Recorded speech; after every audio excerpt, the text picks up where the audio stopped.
Abhijit Banerjee and Esther Duflo.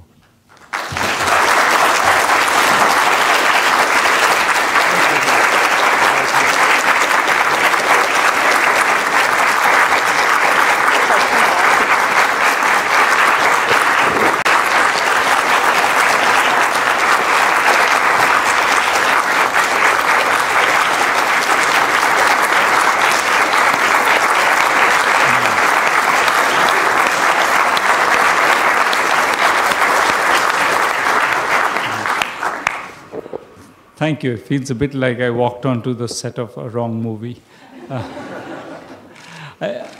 I guess the one thing I wanted to start by saying is that I mean, it's wonderful to get this prize. But it's particularly wonderful, I think, because it's a prize not, I think, for us, but also for the entire movement. I think that this is a movement that we happen to be at the beginning of. I think mostly luck. But it's grown to be a worldwide movement. There are about 400 professors who are in one form or the other associated with Jay Powell's work, and they all do randomized control trials on issues that as diverse as, you know, U.S. Schools in the Appalachia, to governance problems in Indonesia, and getting children immunized in India, getting children under bed nets in sub-Saharan Africa. So this is a movement that, in some ways, we are kind of the beneficiaries of. We get often. In the press, people say, Jay Powell's research has showed, we take great pride in it. We had nothing to do with the research. We didn't raise any money for it. It just happened, and we got the credit for it. It's great. We're in a rentier economy at this point. But it's still, I think it's still going to be wonderful for the movement that this prize was given, because I think it's going to make it a little easier to penetrate the many doors that, you know, are half open to us or not quite open to us, and hopefully bring the message of policy based on evidence and hard thinking to many other places as well. Okay, so we have another one, which maybe will be a will not answer, but we'll ask. So NW18 Bengali News asks, what is your opinion on the state of the economy in India? What's in store for the future? And they ask if you could answer in Bengali. He has an opinion about it. Yeah.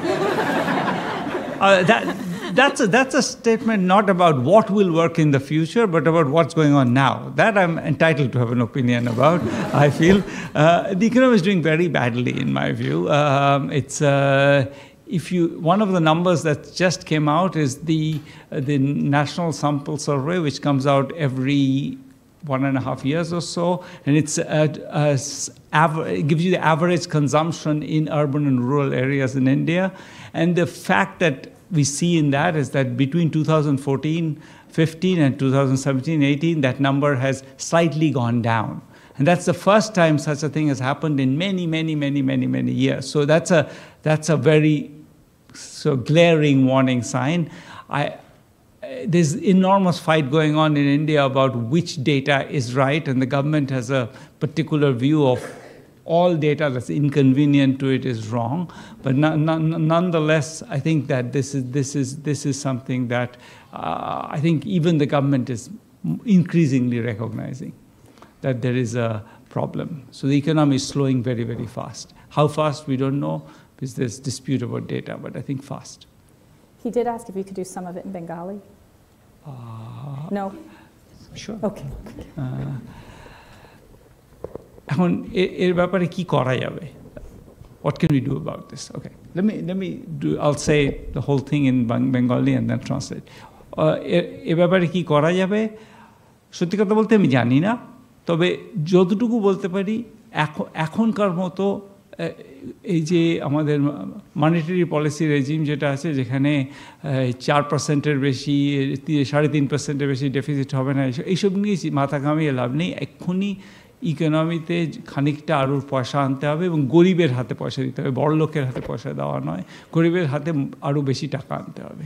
So I don't know exactly what to do. The government has a large deficit, but right now it's sort of at least aiming to please everybody by pretending to hold to some budgetary targets and monetary targets. And my view is that this is the economy going into a tailspin is the time when you don't worry so much about monetary stability and you worry a little bit more about demand. I think demand is a huge problem right now in the economy.